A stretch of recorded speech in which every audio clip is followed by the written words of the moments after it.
Hey treasures, welcome back to my channel.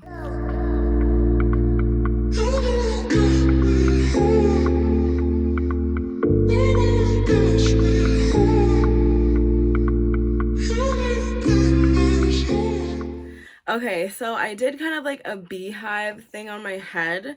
It looks kind of cute, right? Like it's not too much. It's cute. Okay, cool. So I am back and I'm going to be doing the final review for our book club, which is Always Never Yours. Let's just get right on into it today. So this book is about Megan, and honestly I have to say that for this type of contemporary book, Megan was one of my favorite characters. However, she was one of my favorite characters for reading this type of novel, but she wasn't one of my favorite characters ever. Does that make any sense? Okay, cool.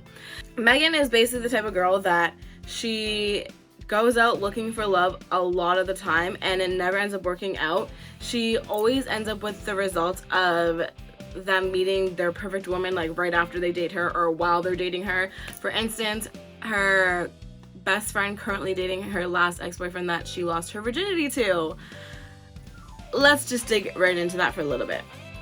So Megan's best friend Madeline is dating her ex-boyfriend that she lost her virginity to, and they're like the power couple. They're like the hottest couple in the school. Madeline is one of the girls that everybody wants to be friends with, everybody wants to date, and Megan is kind of like the back burner friend when it comes to the instance of Madeline being in the picture. Now when Madeline is not in the picture, Megan is known as being like the flirty dater girl. Now when I was reading this book and I obviously discovered that Madeline was dating homegirl's ex-boyfriend that she lost her virginity to, and I'm thinking, no, this is a joke, because how are you guys still friends? And to me, I feel like it was impossible for you to try and sell me on the idea that Megan was completely cool with it. She was copacetic and she's like, you know what, yes, I'm fine, they both found their soulmates. No. I was reading more and more into the book and I was realizing that every single time she would see them together, she was like, aw, but then she was like, ouch, at the same time. I was like, okay, yeah, you can sell me on that idea. And Madeline just being such a good friend and everything like that, she was kind of getting fine with the idea. But I still was just like, there's something fishy about this. There's no way Madeline is this perfect person and she does no wrong. As much as Madeline was as much as she was like guilty about the fact that she fell in love with her best friend's boyfriend, it didn't take with me. I was like, no, there's something else going on. So as you get more into the book and you discover that yes, they actually did cheat, I'm like, okay, that's exactly what I was talking about. That's what I was hoping for. Not hoping for, but that's believable to me, because it's just, no one's that perfect, okay? So I was like, she has to be having some skeletons in her closet, and I was right. Now, my idea of how Megan reacted to that was nicer, in my opinion, than how I would have reacted to that. And so for Madeline to kind of, jump back and give her attitude, I was like, this is a joke. There's no way you're giving attitude after you stole my boyfriend that I just gave my cookie to, and I'm finding out that you literally cheated while me and him were together. Like, you didn't wait, like you said, you've been lying to me for the last several months. Bitch, what? That was one thing that I had an area of issue with. And in my opinion, Megan is grown and mature, because I'm still not this mature and I'm older than her. Let's just jump on to the next point of conversation, which is Megan and Owen. Now, I believe that Megan and Owen are a good couple, because I think what this book is showing you is basically when you start to become friends with someone and you're not looking for them as a possibility of dating, a possibility of a relationship, a possibility of any type of romance, you have every single guard down, right? You're completely authentically yourself because you're not trying to impress them. In the world of dating, you have the prey and the predator. No matter which one the type of person you are, it doesn't matter what you are. Megan is obviously the predator type. But anyways, so when you are not in the prey and predator system and the prey and predator roles, you are authentically yourself because you're not trying to impress, you're not trying to play at all, you're just yourself. And so them building a healthy relationship and her being 100% honest, especially being even more honest quicker because he was writing his own story about her, kind of, or about just the story of Rosaline, which he deemed was Megan. I think that it played into, yes, always have a friendship before you get into a relationship with somebody, and it deems success. Now, I don't know, obviously I saw chemistry between them, but I don't know if I saw, I don't know, like, I don't know if you can try and sell me on the point of, okay, yes, this is a relationship where you're going to look at them and you're going to be like, oh, yes, I would put 2 and 2 together. It's definitely not one of those relationships. It's more like a sneak attacker relationship. And I like Owen. I wasn't too, like, keen on him. He was okay to me, in my opinion. I was not necessarily, like, I was rooting for her to realize, like, girl, like, let someone chase you for once. Like, let someone be about you first for once, and you actually just play the prey for once, you know, stop being the predator, because I think that men should, you know, treat you like a queen and go after you and try and woo you and all those things. So if you take that away from them, then how are they going to impress you? How are they going to give you the full queen treatment like you deserve, like every girl deserves? So I kind of didn't really, I'm like, yes, you know, go after what you want, but, like, let them still work for you, even if you set your eyes on them first. So as the story moves on and you kind of see their relationship develop, I was like, okay, yes, they're both going to be really good friends because they're exactly what each other needs at that moment. She needs someone that is going to show her, which is what the book says, what she deserves. And he needs someone that's going to kind of bring him out of his shell more. And so as the relationship digresses between them and they actually get together after she gets, again, cheated on by the last guy that she had pursued, I think that it was like, okay, yes, she's still doing the same pattern of, like, jumping quickly, but this one was, like, more authentic because she had been building this relationship with him and it's been boiling, and then they finally boiled over and they got together. So when Madeline's boyfriend ends up trying to hook up with her and she's just like, whoa, I instantly knew that I was like, okay, this girl's a good girl and I like her. She is a very likable character.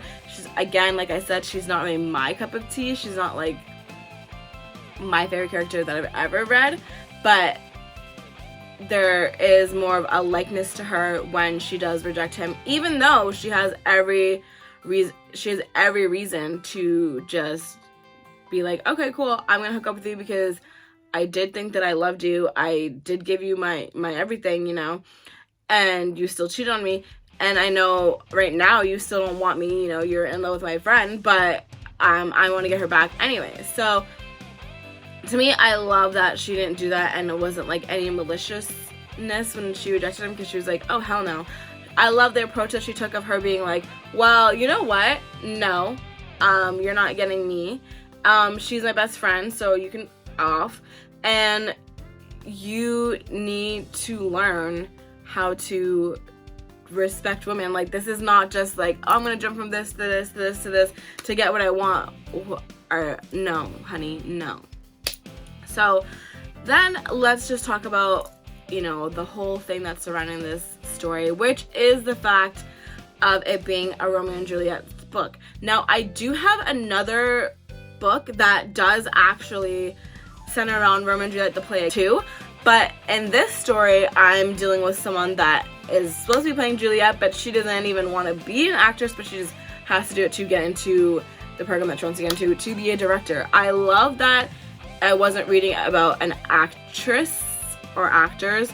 I was reading about someone that had to do it because she wanted to be a director. That was, like, a new take for me that I really liked. It was fresh. It was a fresh idea that I would say I liked more. And The idea of her playing Juliet as this more like sarcastic kind of character, I liked it as well, because let's just face it, Romeo and Juliet, obviously it's a classic story, but does anyone actually like Juliet? No.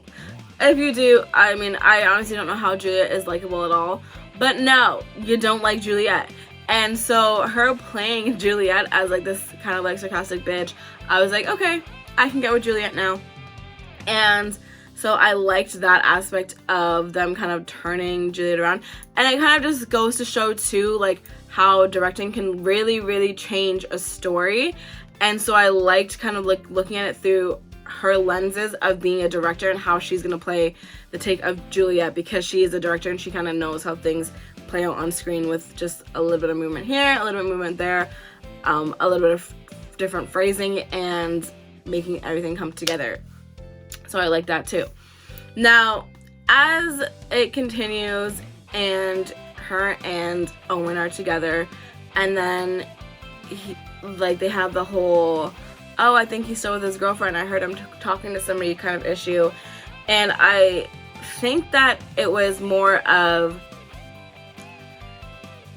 her obviously trying to give up because of everything that she's just gone through in the book. Like, you kind of know, even just right away, like, the book tells you that she's gone through a lot, where a lot of her people have left her for somebody else, and she has this, you know, innate feeling of just feeling like she's not good enough because people keep leaving her for other people that are better. Now, it's happening to her and it's happening around her, where her parents are divorced and they're both dating different people. And she lives with her dad, but her dad has like this whole new family. He's expecting even more. He is expecting another baby on the way. And she has a little sister. And then she comes to find out that they're moving away and they're not taking her with them.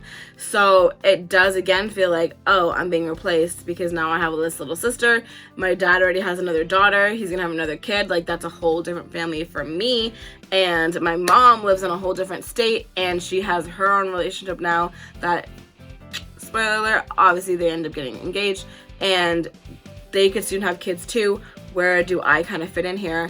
And it's realizing that I like how simultaneously, as she's realizing that you are you and you have your own power, you matter, you are enough, and she's realizing it in the dating world, hence what Owen has kind of brought to the table. She's also realizing it as she discusses things with like her dad, and he's telling her, you are never going to be forgotten. Her mom's telling her, you are never going to be forgotten. Just because, you know, our lives are changing does not mean we're going to change about you. Like, we don't play about you, girl.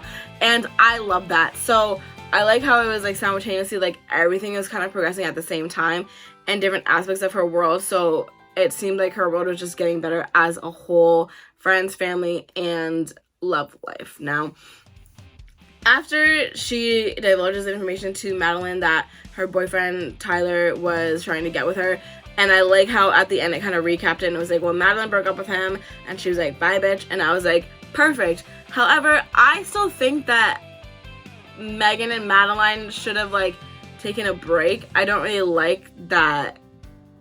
I don't know. I think they should take more of a break, and I feel like Madeline should have tried to like make it up with her more. And as much as it's like, oh, well, you know, it's high school, and high school is all about like making mistakes and like fixing them and realizing like what not to do.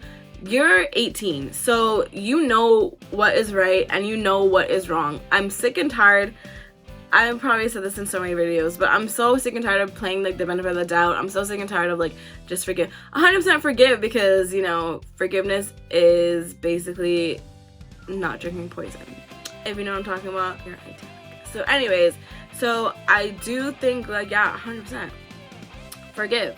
I don't like that it was like, I forgave so easily, you're still my best friend, you're still the greatest person, and there was no repercussions for her, basically, like, after throwing our friendship to the wind, which is exactly what Madeline did.